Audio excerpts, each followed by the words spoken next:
ఓం గం గం గణాధిపతి నమ. ఓం విశ్వకర్మ వీరబ్రహ్మణే నమ. మిత్రులందరికీ ఈరోజు ఒక ఐరన్ మీద పని. ఐరన్ అంటే ఐరను, పాదరసము, సీసము, సత్తు, వీటి మీద పని చెప్తా, చేసుకోండి మిత్రమా, వినండి. ఒక 100 గ్రాములు పాదరసం తీసుకోండి. ఏది అగ్నిజయం చేసిన పాదరసమే. సీసము అంటే అగ్నిజయము అంటే ఒక 500-600 డిగ్రీల పుట్టి చాలు. సీసం వచ్చేసి 10 గ్రాములు, సత్తు 5 గ్రాములు, ఐరన్ 50 గ్రాములు.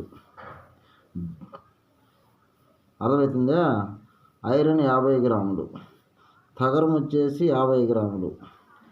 ఈ మొత్తము ఈ తగరము, సత్తు ఇవన్నీ కలిపి ఒక బిట్టేసుకొని కలం వేసి మెత్తగా పౌడర్ చేసుకోకుండా ముందు మొత్తం కలిపి బిట్టేసుకోండి. ఫస్ట్ బిట్టేసుకొని ఆ బిట్టును పక్కన పెట్టండి. పక్కన పెట్టిన తర్వాత మీరేం చేస్తారంటే తుత్తము, గంధకం. అర్థమవుతుందా? తుత్తము, గంధకం. ఈ తుత్తము, గంధకం అయిన తర్వాత ఇక్కడ ఏంటంటే ఈ పాదరసం 100 గ్రాములలో కానీ 50 గ్రాములు పాదరసం తీసుకోండి. అంటే ఇక్కడ ఎట్లా విధానం చెప్తున్నా, మళ్ళా వినండి. ఈ 100 గ్రాములు పాదరసం చెప్పే కదా, ఈ 100 గ్రాములు పాదరసాన్ని లో నుంచి 10 గ్రాములు తీసుకోండి.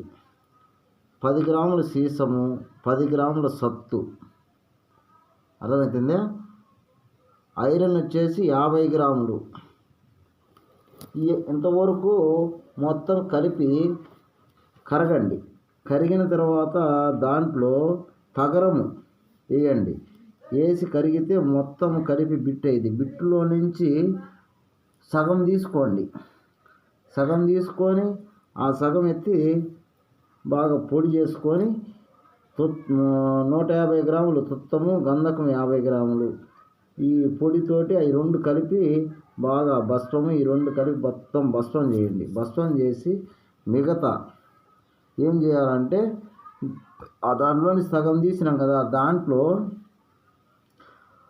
ఒక 50 గ్రాములు ఎండి పెట్టాలి.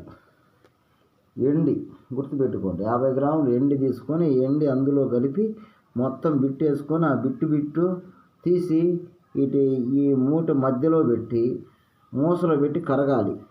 లేదా కరక్కపోతే మూసలో పెట్టి కరక్కపోతే మొత్తము అది భస్మమైంది.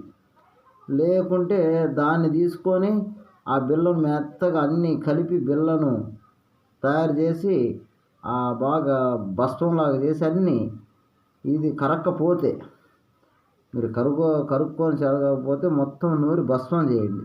భస్మం చేసిన తర్వాత తెల్ల ఉమ్మెత్తాకు పసరుతో బాగా నూరండి. నూరి బిళ్ళగట్టి ఒక 50 పిడకలు పుటమేయండి. మొత్తం కలిపి సింధూరం అయింది. ఆ సింధూరం ఎత్తి కాపర్ మినిగి పోండి. ఓకేనా? విశ్వకర్మ అవగాహన వీడియోస్.